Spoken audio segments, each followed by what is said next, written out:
All right, I'm going to try this without a script. How's that for fun? You guys are so excited. All right, well, this is our next project. If you haven't seen one yet, we're going to make one of these. This is our practice one. I'm going to show you guys how to do that today with an enlarged version. Hopefully that will help you. I'm also going to give you some tips on how you could plan and create them without just guessing. Hopefully that will be useful, but don't worry about it. It will work either way. All right. So for the practice ones, I'm going to give you the measurements you need. For this blue string right here, you need two 18-inch pieces. All right. Those are plenty long. They're probably too long, but that too long is better than not long enough, and it's easy to remember. So 18 inches for your two strings that are here. And then you'll need 36 inches of this one here that you're tying knots with. So if you have two 18-inch pieces and one 36-inch piece, you will be just fine for your practice one. All right. But if you were going to do a different one, if you'll notice, this is kind of smaller.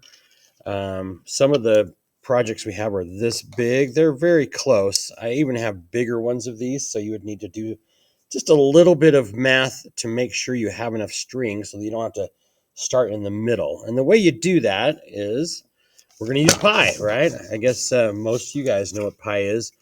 For this, we don't have to get critically perfect. If we're close, we'll be just fine. But this thing is 1.5 inches diameter, so we times that by 3. So that's 3, or 1.5 inches times 2 is 3, and then we just add another 1.5 inches, so that's 4.5 inches. So 5 inches of length would be great, and so this has to be 5 inches to fit around it. All right, does that make sense? So 5 inches long this way, even though we have 18-inch pieces, you need 5 inches of actual working distance to make that go around this bead right here. Okay, so that's going to matter when you cut your jig or figure that out. If this is too long, all you got to do is make sure your knots are 5 inches long, so we can slide those around and all that kind of stuff, and it will work just great.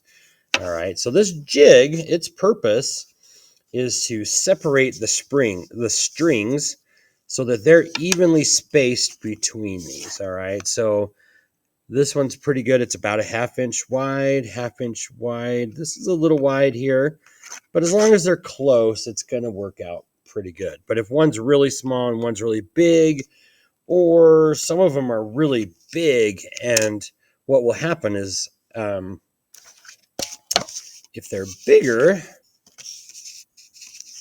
it's going to wrap around your stone more. So if we made the spacing between their two runners wider, then this circle would get smaller in the middle and it would cover up your bead.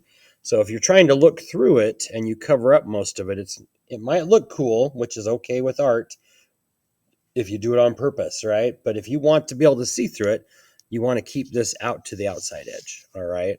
So another thing, so that's our outside diameter. The inside diameter is a little smaller. The string's going to cinch up around that, and anyways, but 5 inches for a bead like this. Okay.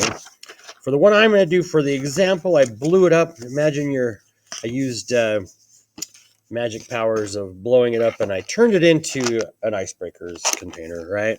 This thing's actually 3 inches wide. So if we do the math, I need 9 inches right here, and I think this is 10 inches long. Should work just fine, all right? So now I need my two 18-inch pieces. Mine are not 18 inches. They are whatever they are. They'll work for my demo here, but imagine these are 18 inches long. And you'll see that I'm putting them in this little cutout that I did. On these little notches, you just got to do a little cut. It needs to go in a 1/2 inch about, and they need to be about a 1/2 inch wide. All right. If you have, wherever it went, sorry, I lost it. I lost my bead. That first one that I showed you is not chubby like this, right? So this 1/2 inch will work really good for this. You can see that it kind of goes around it and it'll wrap around that, okay? But that other one is actually going to, if we made this a little smaller, it wouldn't cover up as much because it's thinner on the outside. It's thick in the middle, but thinner on the inside. So we want to make that thinner. So that's more important for your second one or your final project. But you guys are going to get these chubby ones for your first ones. So make them about a 1/2 inch wide, all right? Now, if you'll notice, I've got these strings hanging underneath. They should be about the same length. Just it helps if they are, because if one's longer than the other and the other one's shorter and you need that much string to tie a knot, it's just nice to have them even, all right? So I've got one on there. You'll see that it's only on the front. It doesn't wrap around the back like this, okay? But what happens when we're tying these knots is this will kind of loosen up on the ends. So we want that to stay as tight as possible. And that's what the notches are for, is to hold it. But I'm going to go ahead and wrap this one around down here. And then it's wrapped around. So that's going to keep that side from pulling. And I'm going to do the same thing on this side. So if you're looking, it came through the back. I go over to that side right there through my notch and then down. Okay. And it still moves a little bit. The whole point is to get that as straight as possible, and it'll work. Okay. So we're going to do our second one.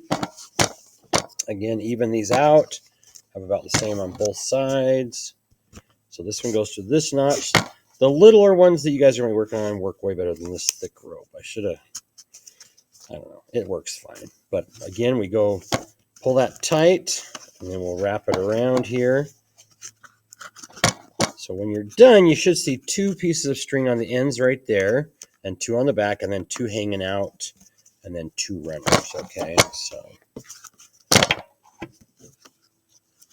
make sure you're tightening the right one. Now on my first practice one of these this size, you guys see how that all got ruined? I didn't put any tape on it. See how I put tape on this one to help hold it?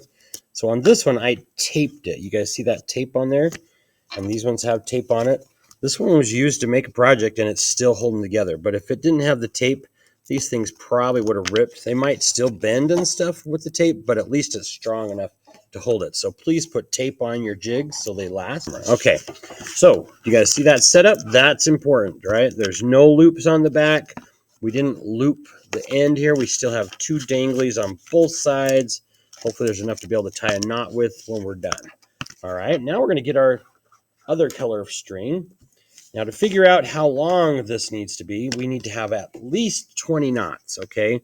So if this is 1.5 inches wide, like I think it is, and I times that by 2, because I need 2 lengths for 1 knot. So 1, 2, it goes down and back, and then a little bit for the knot here. So 1.5 inches, so 3 inches plus a half inch on this one. So 3 inches times 20 is what, 60 inches of string I would need for this particular one to fill it and have 20 knots, okay?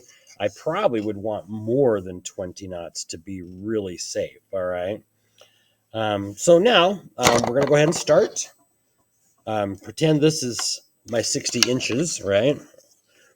And we're just going to go for it. Now, to start with, you're going to tuck this string in, pretending like it's tied up here, because you got to start somewhere, and it's hard to tie a knot where it's not at, okay? So if you'll notice, we've got a triangle right here. So when we crisscross across the top there, it makes a triangle. And we're going to take the end of our string, and we're going to take it underneath this. We got to wrap it around it, okay? If I wrap it around down here,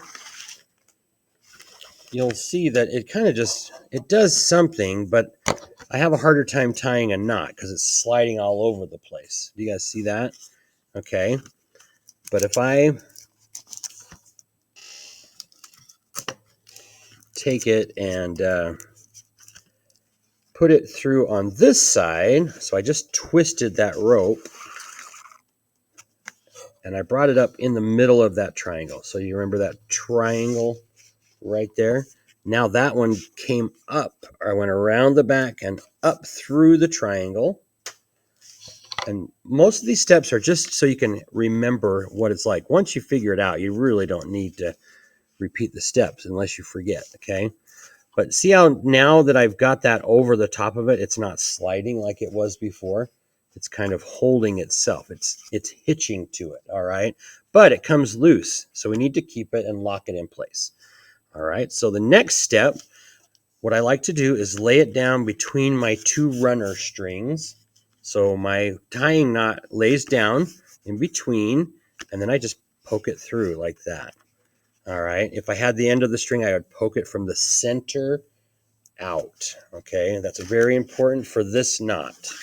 The other knot that we're going to learn goes around. Okay, so now that I went underneath, all right, so I've got a little loop and a twist on that side right there, but now I've got a loop, and I'm going to do the opposite twist by pulling it right through that loop and tightening. Okay, now when I tighten this, I don't want this to get close together, so I'm either going to pull it up or out.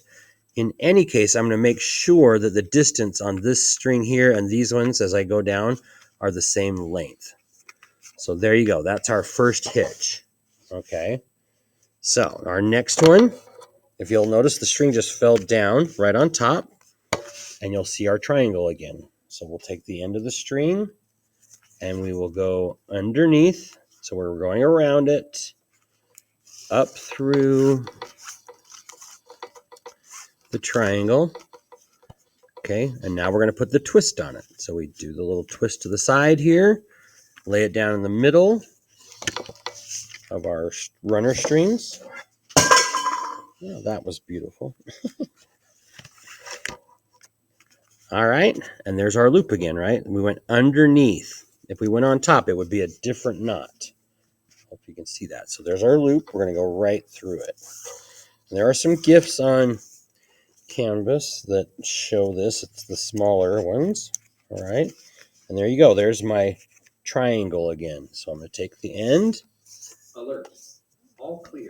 Oh. Please resume normal activities. Just had a little thingy happen on the intercom. Okay, so we went up through the triangle. We're going to do one more here. Okay, and if you'll remember, we're going to lay it down in the center of those two. Push it out here.